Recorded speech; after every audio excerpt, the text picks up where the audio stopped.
നമസ്കാരം. ശബരിമല സ്വർണ്ണക്കൊള്ളയിൽ അറസ്റ്റിലായ മുൻ ദേവസ്വം ബോർഡ് പ്രസിഡന്റ് എ പത്മകുമാറിന് കുരുക്ക് മുറുകുന്നു. ദ്വാരപാലക ശില്പപാളി കേസിൽ കൂടി എ പത്മകുമാറിനെ പ്രതി ചേർത്തു. പ്രത്യേക അന്വേഷണ സംഘം കൊല്ലം വിജിലൻസ് കോടതിയിൽ സമർപ്പിച്ച റിപ്പോർട്ടിലാണ് നിർണായക വിവരമുള്ളത്. ആദ്യം കട്ടളപ്പാളി കടത്തിയ കേസിലായിരുന്നു CPM നേതാവ് കൂടിയായ പത്മകുമാറിനെ പ്രതി ചേർത്തിരുന്നത്. ഇന്ന് പത്മകുമാറിന് റിമാൻഡ് കാലാവധി ദീർഘിപ്പിക്കുന്നതിനുമായി ബന്ധപ്പെട്ട് കോടതിയിൽ ഹാജരാക്കിയിരുന്നു. കൊല്ലം വിജിലൻസ് കോടതിയിലാണ് SIT റിപ്പോർട്ട് സമർപ്പിച്ചത്. ഈ കേസിൽ ജയിലിലെത്തി SIT അറസ്റ്റും രേഖപ്പെടുത്തി. 2019 ദ്വാരപാലക ശില്പങ്ങളുടെ പാളി കടത്തിക്കൊണ്ടുപോയി സ്വർണം തട്ടിയെടുത്തുന്ന കേസിലാണ് SIT പ്രതി ചേർത്തിരിക്കുന്നത്. 2 കേസുകളിലും പത്മകുമാറിന് പങ്കുണ്ട് എന്നാണ് SIT വ്യക്തമാക്കുന്നത്. സ്വർണ്ണപ്പാളികളെ ചെമ്പുപാളികൾ എന്ന് മാറ്റി എഴുതി വ്യാജരേഖകൾ ഉണ്ടാക്കി ഉണ്ണികൃഷ്ണൻ പോറ്റിക്കും സംഘത്തിനും സഹായം നൽകിയതിനാണ് പത്മകുമാർ നേരത്തെ പ്രതി ചേർക്കപ്പെട്ടത്. ഇതിന് പിന്നാലെയാണ് ഇപ്പോൾ ദ്വാരപാലക ശില്പപാളികൾ കടത്തിയ കേസിലും പ്രതി ചേർത്തിരിക്കുന്നത്.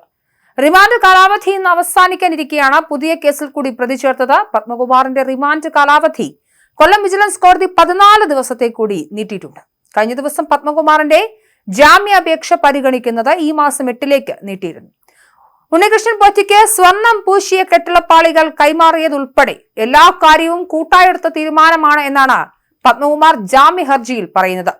മിനിറ്റ്സിൽ ചെമ്പ് എന്നെഴുതിയത് ബോർഡ് അംഗങ്ങളുടെ അറിവോടെയാണെന്നും പത്മകുമാർ പറയുന്നു. മറ്റുള്ളവരെ ഒഴിവാക്കി തന്നെ മാത്രം കുറ്റക്കാരനാക്കുന്നതിലെ എതിർപ്പാണ് ജാമ്യ ഹർജിയിൽ ചൂണ്ടിക്കാട്ടുന്നത്.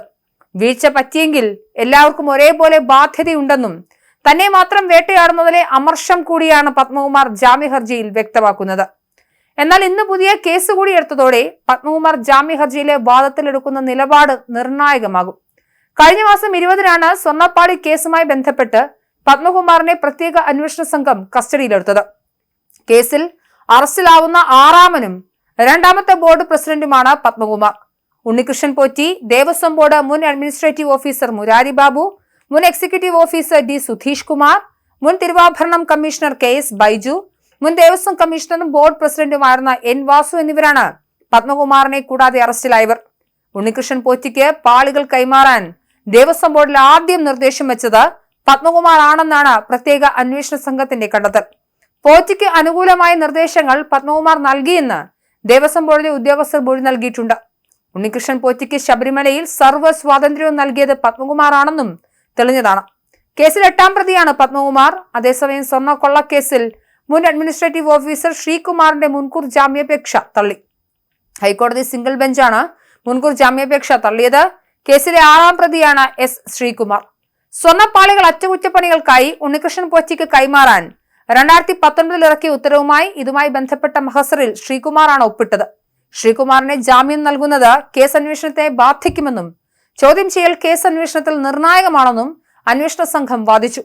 ഇത് പരിഗണിച്ചാണ് മുൻകൂർ ജാമ്യാപേക്ഷ തള്ളിയത്. ഇതിനിടെ സ്വർണ്ണക്കൊള്ളക്കേസിൽ പ്രതിയായ മുൻ ദേവസ്വം സെക്രട്ടറി ജയശ്രീയുടെ മുൻകൂർ ജാമ്യാപേക്ഷയും ഹൈക്കോടതി തള്ളി.